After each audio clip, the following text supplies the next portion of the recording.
आऊज़ुबिल्लाहिमिनश्शैतानिर्रजीम बिस्मिल्लाहिर्रहमानिर्रहीम। अस्सलाम वालेकुम वरहमतुल्लाहि वबरकातुहू।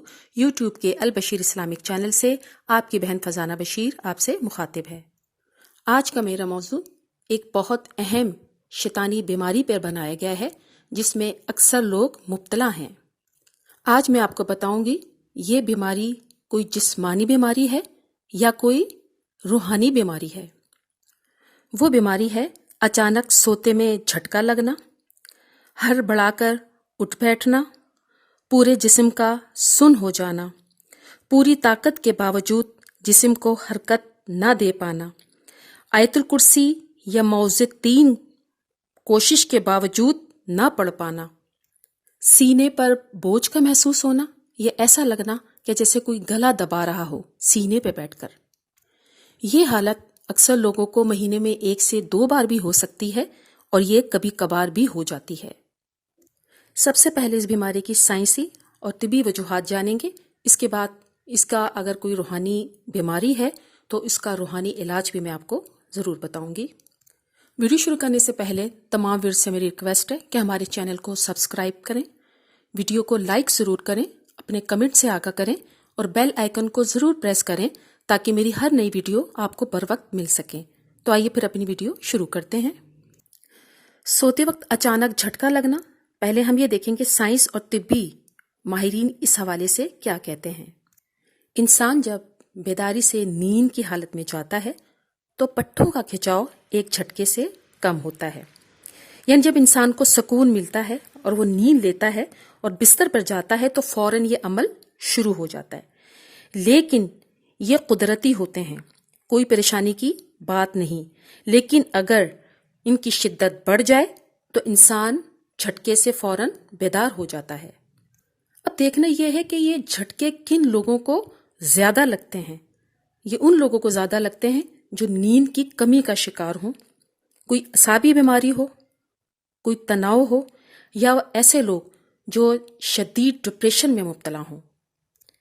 एक अहम नुक्ता यह है कि सोते वक्त इंसानी दर्जा हरारत कम हो जाता है, क्योंकि इंसान नींद की हालत में होता है और कोई मुशक्कत नहीं कर रहा होता है, बल्कि इंसान पुरसुकून हालत में सो रहा होता है। ऐसी सूरत में इंसानी जिस्म का दर्जा हरारत कम हो जाता है। लेकिन कुछ लोगों के मसल्स सोते वक्त भी एक्टिव रहते हैं, तो इंसान जब कोई ख्वाब देखता है ऐसी सूरत में तो उसे नींद की हालत में पूरा करने की कोशिश करता है, यानी कि सोते में चलता भी है, हाथ पांव को मुसलसल हिलाता रहेगा।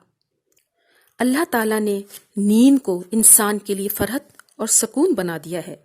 हालत नींद में मसल्स दोबारा मजबूत हो जाते हैं। एक चलती हुई मशीन को आराम मिलता है जिससे मसल्स जो है मजीद मजबूत हो जाते हैं और इंसान इसको महसूस नहीं करता, लेकिन उसकी जगह ये होता है कि ना सिर्फ उसकी जिल्द मजबूत हो जाती है बल्कि और ज्यादा बेहतरीन हो जाती है। एक अहम मिसाल मैं आपको बताती हूँ कि हम अपनी मोबाइल में पुरानी जितनी वीडियोस होती हैं या पिक्चर्स होते हैं उनको डिलीट कर देते हैं, क्योंकि उसमें इतना स्पेस नहीं होता। डिलीट करने के बाद हम मजीद नई वीडियोस या पिक्चर्स को अपलोड करते हैं और यही सूरत हाल इंसानी दिमाग के साथ भी होती है। नींद के दौरान इंसानी दिमाग पुराने ख्यालात को निकाल फेंकता है, यानी कि उनको एक तरह से डिलीट कर देता है और इंसानी दिमाग में एक स्पेस बन जाता है एक नए ख्यालात और नई मंसूबा बंदी के लिए। अब देखना यह है कि अगर इंसान को कोई जिस्मानी बीमारी मौजूद नहीं है लेकिन उसके बावजूद उसको नींद में झटके लग रहे हैं, अचानक वो बेदार हो जाता है, उसके हाथ पांव सुन्न हो जाते हैं और सीने पर उसका बोझ महसूस होता है या उसको ऐसा महसूस होता है जैसे कोई उसका गला दबा रहा हो, तो उसकी क्या वजूहात होंगी रूहानियत में और उसका इलाज क्या है।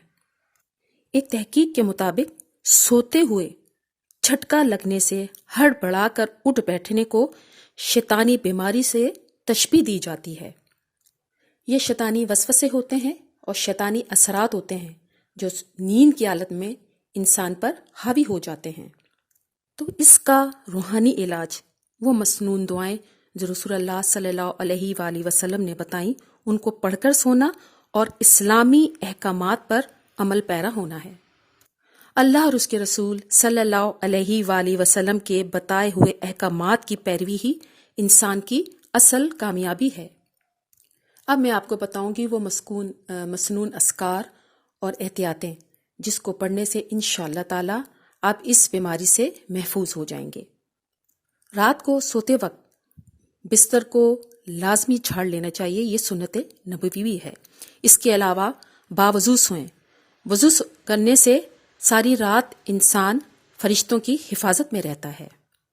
بستر آپ کا صاف ستھرا ہونا چاہیے اور ہمیشہ داہنی کروٹ پہ لیٹیں۔ رسول اللہ صلی اللہ علیہ وآلہ وسلم کا سونے سے پہلے معمول یہ تھا کہ موعظتین سورہ ناس اور سورہ فلق پڑھ کے ہاتھوں پہ دم کرتے اور پورے جسم پر جہاں تک ہاتھ جایا کرتے تھے آپ دم فرمایا کرتے تھے۔ اس کے بعد آپ آیت الکرسی پڑھیے، آیت الکرسی بھی پڑھ کے پورے جسم پر آپ دم کیجیے۔ سورہ بقرہ کی آخری آیات کو روز پڑھیں اور اس کا بھی دم آپ اپنے جسم پہ کریں، اور اگر ممکن ہو سکے تو اس کا پانی پہ بھی دم کر کے آپ اس کو پی سکتی ہیں۔ چونکہ یہ ایک شیطانی بیماری ہے اور شیطانی اثرات انسان کے جسم پر مرتب ہوتے ہیں، تو اس سے نجات کے لیے سب سے بہترین طریقہ کار یہی ہے کہ مسنون اذکار کو روز پڑھیں آپ۔ جن لوگوں کو اس بیماری کی شدت ہے، یعنی کہ ان کو مہینے میں 2 سے 3 بار ایسے جھٹکے لگتے ہیں، جسم سن ہو جاتا ہے اور ایسا لگتا ہے جسم پر کوئی بیٹھا ہوا ہے یا گلا دبا رہا ہے، اس کے لیے میں آپ کو ایک اہم عمل بتا رہی ہوں، اس کو آپ ضرور کیجیے۔ سورہ ملک 3 بار پڑھیے، اول تا آخر 11 مرتبہ درود شریف کے ساتھ، اور پانی پہ دم کر کے اس کو پیجیے اور اس کا پانی اپنے بستر پہ ہلکا سا چھڑک دیجیے، اور اس عمل کو آپ اس وقت تک کرتے رہیے جب تک آپ کو اس تکلیف سے نجات نہ مل جائے۔ امید کرتی ہوں کہ یہ ویڈیو آپ کے لیے بہت معلوماتی ثابت ہوئی ہوگی۔ آخر میں یوٹیوب کے البشیر اسلامک چینل سے آپ سے اجازت چاہتی ہوں سورہ بقرہ کی آخری آیات کے ساتھ کہ اے اللہ، ہم سے کوئی بھول ہو گئی ہو یا کوئی خطا ہو گئی ہو تو ہمیں نہ پکڑنا، ہم پر وہ بوجھ نہ ڈال جو ان لوگوں پہ ڈالا تھا جو ہم سے پہلے تھے۔ اے ہمارے رب، ہم پر وہ بوجھ نہ ڈال جس کو اٹھانے کی ہم میں طاقت نہ ہو، ہم سے درگزر فرما، ہمیں بخش دے، ہم پر رحم فرما، تو ہی ہمارا مالک ہے، ہمیں کافروں کی قوم پر غلبہ عطا فرما، آمین ثم آمین۔